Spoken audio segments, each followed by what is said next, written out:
వక్ఫ్ చట్టానికి వ్యతిరేకంగా కాంగ్రెస్ చేస్తున్న నిరసనపై ప్రధాని మోడీ మండిపడ్డారు. కాంగ్రెస్ అధికారంలో ఉన్న సమయంలో వక్ఫ్ రూల్స్ను తమ స్వార్థానికి మార్చేసిందని ఆరోపించారు. అధికారం కోసం పవిత్రమైన రాజ్యాంగాన్ని ఆయుధంలా వాడుకుంటూ ఓటు బ్యాంకు వైరస్ను వ్యాప్తి చేసిందని అన్నారు. ముస్లింలకు మద్దతుగా నిరసనలు చేపడుతున్న కాంగ్రెస్ అధికారంలో ఉన్న సమయంలో ఎందుకు వారికి పార్టీలో ఉన్నత స్థానాలు ఇవ్వలేదని ప్రశ్నించారు. ముస్లిం అభ్యర్థులకు 50% ఎన్నికల టికెట్లను ఎందుకు రిజర్వ్ చేయలేదని నిలదీశారు.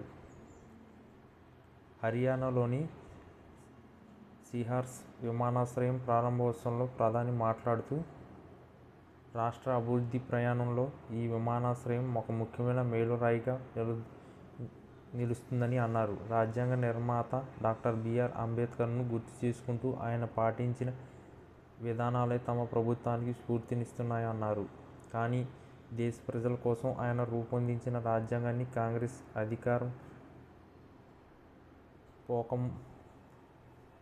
పొందేందుకు ఒక సాధనగా వాడుకుంటుందని విమర్శించారు. ఇందిరాగాంధీ హయాంలో అత్యవసర పరిస్థితి విధించిన సమయంలో అధికారాన్ని నిలుపుకోవడానికి రాజ్యాంగ స్ఫూర్తిని హత్య చేశారని దుయ్యబట్టారు. రాజ్యాంగ విలువల గురించి ప్రసంగాలు చేసే ప్రతిపక్ష నాయకులు ఎప్పుడూ వాటిని పాటించలేదని అన్నారు. పార్లమెంట్ ఆమోదం పొందిన వక్ఫ్ సవరణ చట్టం 2025 ఇటీవల అమల్లోకి వచ్చింది. కాగా కేంద్రం తీసుకొచ్చిన కొత్త వక్ఫ్ సవరణ చట్టం రాజ్యాంగ విరుద్ధమని ముస్లిం సంఘాలు ఆరోపిస్తున్నాయి. దీనిపై విపక్ష పార్టీలు, ఎంపీలు, ముస్లిం సంఘాల ప్రతినిధులు సుప్రీంకోర్టును ఆశ్రయించారు. మొత్తం 15 పిటిషన్లు దాఖలు కాగా వీటిపై సర్వోన్నత న్యాయస్థానం ఏప్రిల్ 16న విచారణ జరపనుంది. మరోవైపు వక్ఫ్ సవరణ చట్టం పూర్తిగా రాజ్యాంగ విరుద్ధమని, ఇది 14, 25, 26 ఆర్టికల్ను పూర్తిగా ఉల్లంఘించడమే అవుతుందని ప్రతిపక్షాలు ఆరోపిస్తున్నాయి. పలు రాష్ట్రాల్లో ముస్లింలు దీనికి వ్యతిరేకంగా ఆందోళనలు చేపడుతున్నారు.